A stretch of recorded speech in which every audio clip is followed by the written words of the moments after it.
22enne di Tolmezzo, travolta e uccisa da un'auto in Veneto. Era appena uscita di casa dopo una lite con il fidanzato, arrestato il guidatore positivo ad alcol e droghe. Festività di Ognissanti celebrata in tutto il Friuli Venezia Giulia, messa solenne a Udine con l'arcivescovo Mazzoccato, agonar cerimonia per le vittime del campo di concentramento. La storia di Maria Ragna, la vitellina nata con 6 zampe e diverse malformazioni interne, aiutata dal sentiero di Ares, sarà operata a Teramo, ma servono 2.400 euro per il viaggio della speranza. Anticipo d'inverno sul Friuli Venezia Giulia con pioggia, vento e temperature basse, arriverà a 1.000 metri anche la neve, ma è solo una parentesi. Da settimana prossima tornano sole e caldo. Oggi il turno infrasettimanale di eccellenza con 2 sconti al vertice che ridisegnano la vetta, sale al secondo posto il Chions che strapazza il Maniago Vaionte, si ferma al Tamai battuto dalla Pro Gorizia.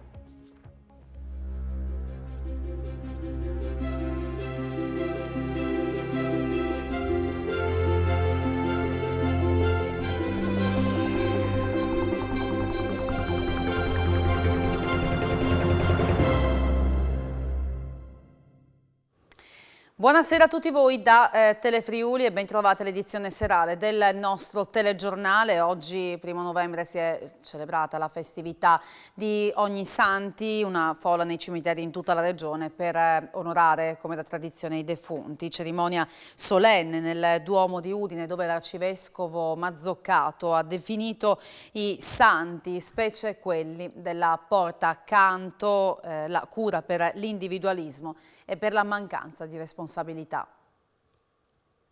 I santi sono la cura contro l'individualismo e la mancanza di responsabilità di cui tutti ci lamentiamo. È il messaggio lanciato oggi, festa di Ognissanti, dall'arcivescovo di Udine Andrea Bruno Mazzoccato durante la messa solenne in Duomo. Ci si lamenta dell'individualismo che è come un tarlo che si è insinuato nelle coscienze e porta le persone a aver bisogno di pensare prima di tutto a se stessi, al proprio interesse.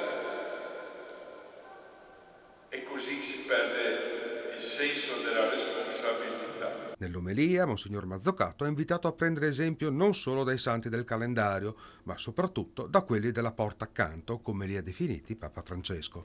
Persone cristiane che abbiamo conosciuto molto bene, perché magari per anni ci sono stati anche fisicamente e affettivamente vicini, siamo stati con loro. Mi piace vedere la santità nel popolo di Dio paziente, nei genitori che crescono con tanto amore i loro figli, negli uomini e nelle donne che lavorano per portare il pane a casa, nei malati, nelle religiose anziane che continuano a sorridere. I defunti non devono essere ricordati solo il 2 novembre, giornata loro dedicata, bensì tutto l'anno, pensiero comune tra le persone che in questi giorni affollano il cimitero udinese di San Vito. L'afflusso al cimitero di San Vito è continuo da almeno 3 giorni e oggi, nella ricorrenza di Ognissanti, è aumentato rispetto agli anni passati, nonostante la commemorazione dei defunti sia prevista per il 2 novembre. È giusto che veniamo a vedere di chi ci ha preceduto e vedere anche chi sarà di noi e se vengono a vedere di noi quando saremo là. A Udine il cimitero lo trovo in condizioni ottime, ben curato. Siamo qua, siamo incarnati, ma abbiamo un'anima che ha origini passate e che porta dietro tutto ciò che del passato troviamo qui, i resti o i simboli. Perché secondo lei è la giornata più bella dell'anno? Perché vedo i miei genitori lì e io li accolgo volentieri, li tengo come fossero vivi. Sto bene con loro. È una giornata importante, ma dobbiamo ricordarci che tutto l'anno può esserci la giornata dei morti. Oggi va bene, questi giorni vanno bene, ma se riusciamo veniamo a trovarli anche altri giorni. E E a Gonars è stata rinnovata la celebrazione nel cimitero in ricordo dei morti provenienti dall'ex Jugoslavia internati nel campo di concentramento, e lì è stata svelata l'intenzione della giunta comunale di edificare un nuovo monumento. Verrà presto alla luce a Gonars il nuovo monumento ai 453 morti dell'ex Jugoslavia vittime del campo di concentramento costruito nel 1941 appena fuori dall'abitato lungo l'attuale strada napoleonica. A dirlo è stato il sindaco Ivan Boemo nel corso della tradizionale cerimonia in memoria dei caduti. Il nuovo monumento, su cui campeggerà una bandiera bianca, simboleggerà l'amicizia tra Italia, Slovenia e Croazia. La novità di quest'anno è che vorrei realizzare un monumento ad unione tra i tre stati, Slovenia, Croazia e la Repubblica Italiana, per far sì che le frontiere non ci devono essere mai più, ma si devono costruire ponti. Questo monumento sarà realizzato con il simbolo della bandiera bianca e sarà realizzato con il simbolo dei ponti, appunto a dimostrazione di questa volontà, forza di unione tra i tre stati. Qui a Gonars a celebrare con questa cerimonia di fatto la fratellanza tra i popoli sloveni, croato e italiano. Oggi nasce invece con la collaborazione, penso che qui da Gonars possa nascere un grande invito alla pace tra i popoli. La guerra non risolve nessun problema, la violenza non risolve nessun problema, è la convivenza civile, la capacità di gettare ponti, di confrontarsi, che può far sì che i popoli vivano in comunione e vivendo in serenità possono anche progredire e dare speranza al futuro. Da Gonars a Tavagnacco, dove si è reso invece omaggio ai caduti inglesi nella seconda guerra mondiale, un modo per ricordare, ha detto il sindaco Liruti, chi ha sacrificato la propria vita per liberarci. Sono 415 caduti provenienti da ogni parte del Commonwealth che riposano nel cimitero britannico di Tavagnacco, a cui oggi è stato reso omaggio come martiri della liberazione della nostra regione dal giogo nazista. Ma ogni anno facciamo visita qui al cimitero degli inglesi per ricordare il contributo che gli alleati hanno dato alla lotta di liberazione. Qua ci sono 415 giovani caduti di tutto il Commonwealth. Quindi ogni anno con gli alpini, con le altre associazioni d'arma ci ritroviamo qua per rendere omaggio a questi caduti e al contributo che hanno dato per la nostra democrazia, per la nostra libertà. Camminava sul ciglio della strada quando è stata investita all'alba di oggi da un'auto guidata da un giovane sotto effetto di alcol e droga. È morta così nel Trevigiano una studentessa di 22 anni, originaria di Tolmezzo. L'automobilista è stato arrestato. L'automobilista che all'alba di oggi ha investito a Pieve del Grappa Miriam Ciobanu, la 22enne studentessa di Fonte, originaria di Tolmezzo, guidava sotto l'effetto di alcol e droga. L'uomo, 23 anni, di San Zenone degli Ezzellini, è stato arrestato in flagranza dai carabinieri di Castelfranco Veneto e accusato di omicidio stradale, con le aggravanti del caso. In particolare, il tasso alcolemico del giovane al volante di un'Audi bianca era di 1,5 grammi per litro di sangue. La positività alle droghe era legata all'assunzione di cannabinoidi. L'automobilista sotto shock è stato prima accompagnato in caserma e poi associato al carcere di Treviso. Miriam Ciobanu aveva trascorso la serata di ieri col fidanzato ed un altro giovane. Insieme avevano cenato in un locale della zona. La giovane avrebbe dovuto recarsi a casa del fidanzato, ma tra i due era scoppiata una lite. Da qui la decisione della 22enne di proseguire a piedi verso l'abitazione del padre a Onè di Fonte. Miriam stava camminando sul ciglio della strada in via Vittorio Veneto quando è stata centrata in pieno dall'Audi. È morta sul colpo su un tratto di strada noto perché è teatro in passato di altri gravi incidenti a causa dei gravissimi traumi riportati. I dati del Covid di oggi: in regione sono stati rilevati 981 casi positivi su un totale di 6.660 test eseguiti, le persone ricoverate in terapia intensiva, i pazienti ospedalizzati in altri reparti sono 212, si registra anche il decesso di una persona a Udine. Fa molto discutere anche in Friuli Venezia Giulia la decisione del governo di far rientrare al lavoro i sanitari che hanno scelto di non vaccinarsi. Le posizioni appaiono radicali e non conciliabili con la soddisfazione di chi da oggi può tornare al lavoro e la dura reazione di chi nei mesi scorsi ha rispettato le regole accettando di vaccinarsi. Ci siamo chiesti con quale spirito i 397 sanitari Novax rientreranno al lavoro. La risposta da Fabio Lafalce, farmacista dell'azienda sanitaria del Friuli Occidentale. Che sentimento si prova a rientrare sul posto di lavoro dopo mesi di sospensione? Beh, in realtà i momenti difficili sono stati quando ci hanno allontanati dal nostro posto di lavoro. Oggi rientriamo con una consapevolezza ancora più forte sul fatto che avevamo ragione noi. Nessun vaccino previene la trasmissione del virus, motivo per cui il vaccino e l'obbligo non avevano nessun razionale scientifico, ma è stata solamente una scelta ideologica e politica. Oggi rientriamo sul posto di lavoro con maggiore consapevolezza, maggior cultura, abbiamo studiato in questi mesi, ci siamo dati da fare. Quello che speriamo è che si possa assistere finalmente, speriamo, a un confronto reale su quella che è l'utilità, l'efficacia e soprattutto la sicurezza di questi vaccini. Un pensiero lo voglio anche mandare a tutte le persone che sono state costrette a farsi il vaccino e che hanno subito danni. A loro va un pensiero importante. Alla loro salute dobbiamo dare delle risposte. Per cui veramente spero che con animi sereni da entrambe le parti, da entrambi gli schieramenti che hanno creato in maniera artificiosa in questi anni, si possa dare risposte a chi adesso ha dei problemi di salute importanti. Non usa invece mezzi termini Luciano Clarizia, presidente regionale dell'Ordine delle Professioni Infermieristiche, per condannare la decisione del governo di far tornare al lavoro il personale sanitario non vaccinato e parla di scelta illogica che mette a rischio i soggetti più deboli. Con un decreto lampo il governo ha deciso da oggi di reintegrare i sanitari Novax che erano stati sospesi correttamente perché non avevano voluto rispondere alla medicina, alla scienza e quindi messo e continuando a mettere in pericolo la vita dei più fragili.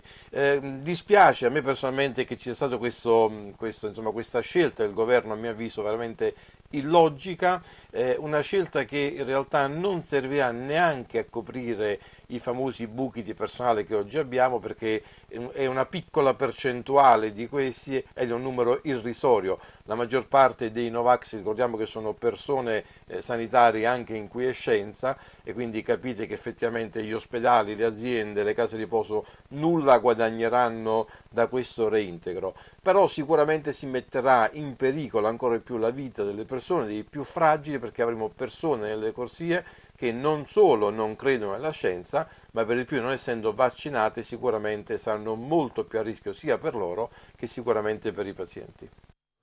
L'esercito ha iniziato a pattugliare le zone più sensibili di Udine. Ieri sono partite le ronde militari per sorvegliare Borgo Stazione, la zona dell'ex caserma Cavarzerani, considerate tra le più a rischio del capoluogo friulano. Anche Udine, come già avvenuto per diversi capoluoghi d'Italia, entra a far parte dell'operazione Strade Sicure. Sono partiti ieri i pattugliamenti dei militari della Brigata Ariete lungo le zone più sensibili del capoluogo friulano. A bordo di un Defender i soldati sorvegliano principalmente Borgo Stazione, tra Piazzale Cella e Piazzale D'Annunzio, e via Cividale, ovvero l'arteria che collega l'ex caserma Cavarzerani, dove alloggiano circa 600 richiedenti asilo, e il centro città. Le strade più battute dai militari armati e in mimetica sono via Roma, via Leopardi, via L'Europonita, via Battistage, via Cicconi e le due stazioni, quella dei treni e quella delle corriere. Non di rado, durante le ronde, la camionetta si ferma e i 3 soldati in servizio si appostano per alcuni minuti a monitorare la situazione e a far notare la loro presenza rassicurante. L'attività è articolata su 4 turni da 6 ore ciascuno ed è finalizzata soprattutto ad aumentare la percezione di sicurezza del territorio. Il presidio militare, lo ricordiamo, era stato richiesto a gran voce dai residenti, da qualche commerciante, suggerito dai diversi politici locali, dopo alcuni episodi di violenza registrati negli ultimi mesi e a seguito del continuo spaccio di stupefacente, purtroppo mai debellato nonostante gli innumerevoli sforzi. E l'arrivo dei militari in Borgo Stazione è apprezzato da chi lavora nel quartiere. Per gli esercenti però la presenza dell'esercito potrebbe essere ancora più efficace. Sentiamo le opinioni che abbiamo raccolto. Da ieri sono cominciate le ronde dell'esercito con una camionetta. È cambiato qualcosa qui in Borgo Stazione con questa presenza? Sì, ci sono tanto cambiato perché adesso sono calma, non c'è quello che prima di casino, adesso siamo un po' tranquilli, non è come prima, è casini, così, adesso siamo più meglio, sì. Vi sentite anche più sicuri, più tutelati come esercenti?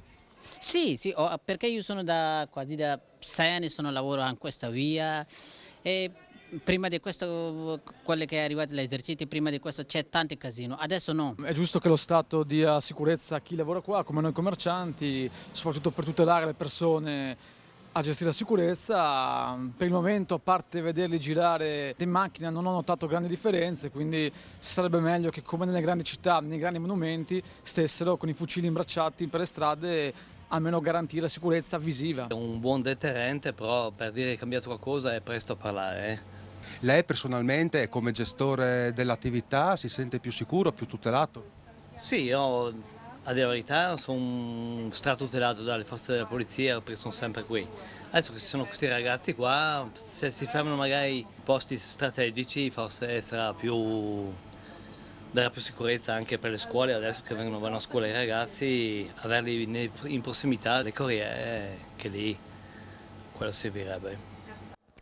Gli idrocarburi che sono stati sversati in acqua domenica sera a Portonogaro non sono assorbibili con le panne, nonostante stamattina siano stati posati altri 70 metri di salsicciotti. Domani arriveranno ditte specializzate che provvederanno ad aspirare la parte oleosa.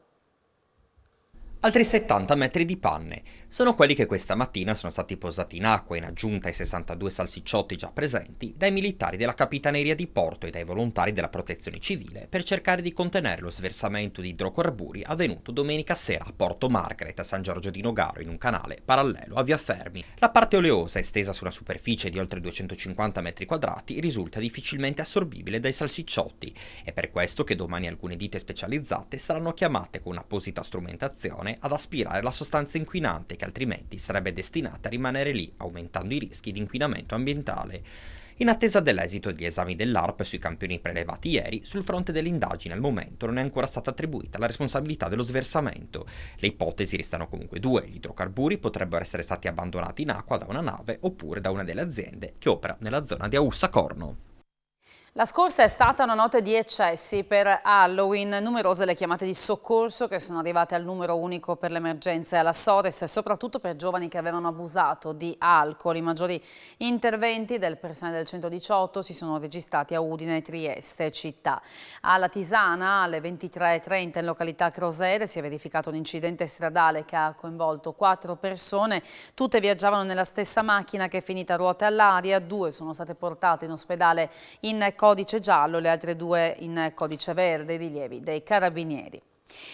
La Procura della Repubblica di Trieste e gli inquirenti stanno indagando su due diversi decessi, perché si tratta verosimilmente di 2 morti per cause naturali, ma la conferma arriverà solamente dall'esame autoptico. Saranno le autopsie a fare chiarezza sul decesso di 2 donne in 2 diversi contesti a Trieste. Nel primo caso si tratta di una giovane LG, le iniziali, che è stata trovata morta sabato all'interno del salone da parrucchiera Dream in via Foscolo, dove lavorava come dipendente. La 33enne si era chiusa dentro il salone, non presentava segni di aggressione ed era in posizione prona, come emerso dall'indagine della squadra mobile della polizia.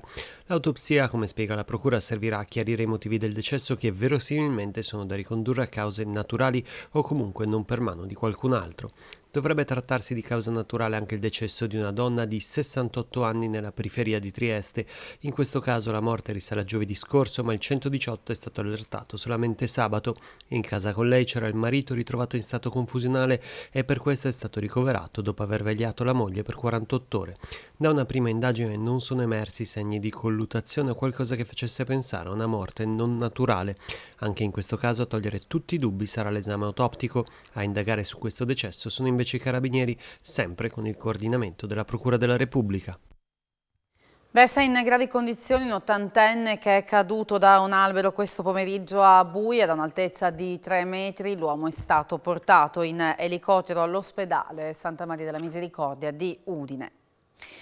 Pioggia, vento e anche neve sono in arrivo sulla nostra regione, ma il caldo e i turisti fuori stagione sulle spiagge non sono solo un ricordo. Infatti, dopo questa breve parentesi di maltempo, l'anticiclone tornerà a farsi sentire. Il sole, che ha portato centinaia di turisti a Grado e Lignano, è destinato a lasciare spazio a nuvole, pioggia e vento. Con l'inizio di novembre è forse anche finalmente arrivato l'autunno. Già oggi foschia e grigiore hanno salutato tutta la regione, già diminuendo le temperature elevate registrate tutto lo scorso mese di ottobre, uno dei più caldi mai registrati. Tra giovedì e venerdì alle nuvole si aggiungerà anche la pioggia in arrivo dall'Atlantico del Nord, con anche precipitazioni intense, in particolare in montagna.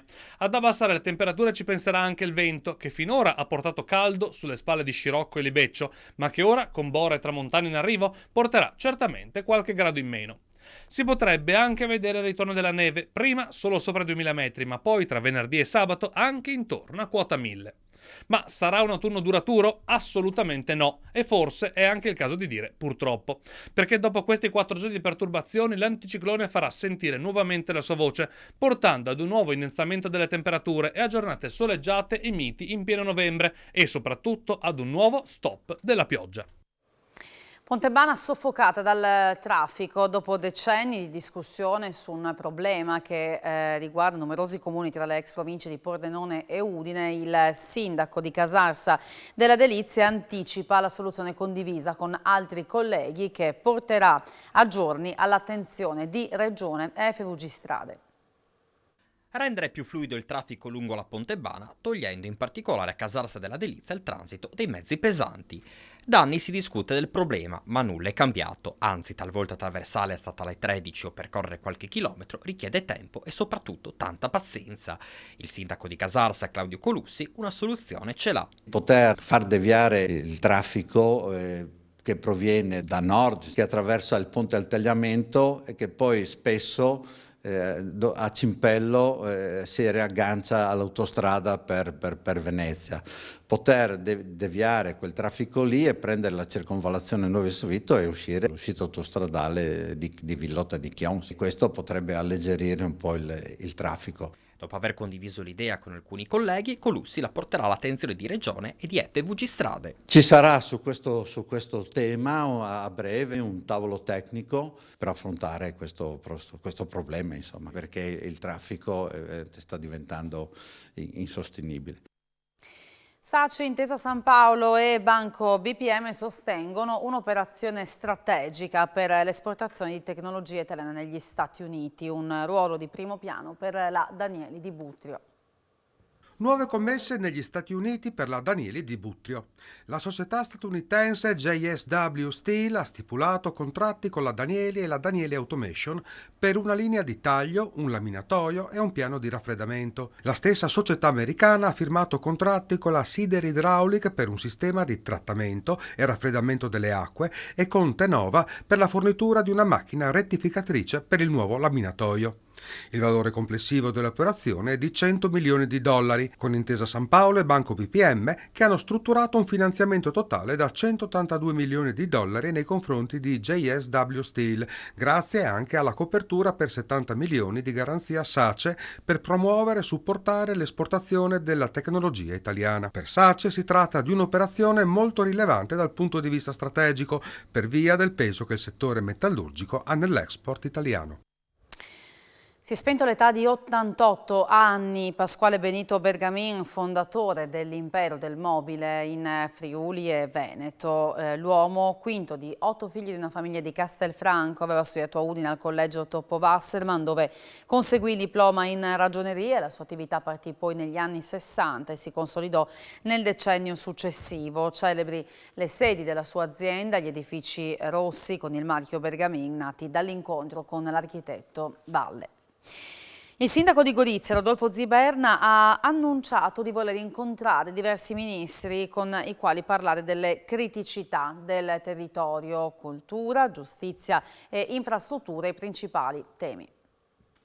Un dialogo a tutto tondo con il nuovo governo per parlare del futuro di Gorizia. Il sindaco del capoluogo esontino, Rodolfo Ziberna, ha annunciato che chiederà incontri di approfondimento a diversi ministri, a partire da quello alla cultura. Il primo cittadino chiederà al ministro San Giuliano risorse per Gorizia Capitale Europea della Cultura e più personale per Biblioteca Statale Esontina e Soprintendenza Regionale. Altri argomenti sono quelli legati al ministro della Giustizia, in riferimento al Tribunale di Gorizia e alla Procura. Per quanto riguarda del Ministro della Giustizia c'è un problema legato ancora alla casa circondariale, alle carceri, che soffrono davvero una mancanza eccessiva di personale. Al Ministro degli Interni chiederemo un rafforzamento delle forze dell'ordine, parleremo anche con il Ministro Salvini per le infrastrutture, visto che stiamo parlando di importanti investimenti che intendiamo realizzare nell'aeroporto Duca d'Aosta, e mi riferisco al distretto aerospaziale. Con il Vice Premier Tajani, Ministro degli Esteri, sarà importante la partita della zona economica speciale europea. Critico sull'iniziativa il capogruppo PD in Consiglio regionale. Il sindaco Ziberna, dice Diego Moretti in una nota, anziché appellarsi al governo, pensa ai molti problemi del comune di Gorizia che dipendono dalla sua incapacità amministrativa e dai suoi assessori. Si chiama Maria Ragna, è una vitellina di appena un mese di vita, nata con 6 zampe e con diverse malformazioni interne. Grazie all'amore del sentiero di Ares e all'interessamento dell'Università di Teramo potrà vivere una vita quasi normale, ma per l'intervento servono 2.400 euro, compreso ovviamente il trasporto fino in Abruzzo. 6 zampe, un rene solo, 2 vesciche, un'ernia intestinale e una marcata scoliosi. Non certo l'inizio più semplice per la povera Maria Ragna, una piccola vitellina di appena un mese di vita, che però, incurante di tutti i suoi problemi di salute, corre e gioca come tutti gli altri vitelli. Maria Ragna si chiama così perché una bambina che l'ha vista ad un solo giorno di vita l'ha scambiata per uno strano incrocio tra una mucca ed un ragno, date le zampe in eccesso. La richiesta di aiuto per la piccola vitellina è arrivata al Sentiero di Ares, associazione che si occupa di ogni genere di animale in difficoltà, ma che mai si era trovata di fronte a un caso del genere. Ma Maria Ragna sta bene, mangia, gioca, corre, fa tutto ciò che fa un piccolo vitello, e quindi il Sentiero di Ares si è incaricata delle analisi di trovare una clinica che potesse aiutarla a stare meglio e a vivere una vita al massimo delle sue possibilità. Dopo un mese di ricerca è arrivata in aiuto l'Università di Teramo, che si è offerta di operare gratuitamente Maria Ragna, accorciandole le zampe in più e riducendo l'ernia intestinale, lasciandola poi a vivere con i volontari del sentiero. Ma per il viaggio servono 2.400 euro e il Sentiero di Ares si affiderà alla benevolenza dei suoi sostenitori per dare una speranza di una vita migliore alla piccola e sfortunata Maria Ragna. Dopo 2 anni tornerà il 4 dicembre nella miniera di Raibl la festa di Santa Barbara. Il 4 dicembre nella miniera di Raibl ritorna la cerimonia di Santa Barbara, protettrice dei minatori oltre che dei vigili del fuoco e dei marinai. L'evento, che richiama centinaia di persone, era stato sospeso per 2 anni a causa della pandemia. È un'importanza culturale e anche un'apertura finalmente dopo questa pandemia che ci aveva bloccato tutto, aveva bloccato il turismo, aveva bloccato il sistema, quindi per noi è un onore poter riprendere, essendo nuovi gestori anche di tutto il parco geominerario di Cava del Predil, e quest'anno possiamo riprendere questa famosissima messa all'interno della miniera, quindi il Camerone di Santa Barbara, dove ci saranno oltre 200 persone e ci saranno rappresentanze sia slovene che italiane, in cui verrà celebrata questa storica messa. Per il Tarvisiano un appuntamento importante che si inserisce nelle varie iniziative volte al rilancio del territorio. Questo è anche un esempio, un invito a tutto il territorio nazionale e anche oltre a venirci a conoscere, a venire a sapere le nostre culture, le nostre tradizioni e vedere come 3 popoli possono veramente condividere e lavorare assieme. Tra poco Sport FVG con un focus sulla giornata di eccellenza che si è giocata oggi, che ha ridisegnato in parte la vetta della classifica. Si ferma la capolista Tamai, battuta dalla Pro Gorizia, e sorride il Chions che ha vinto largamente in casa del Maniago Vajont. Ma parleremo anche di Udinese con notizie sull'infortunio di Sandy Lovric e spettacolari immagini di motori tra poco. Sport FVG, grazie per aver seguito il nostro telegiornale e buona serata, arrivederci.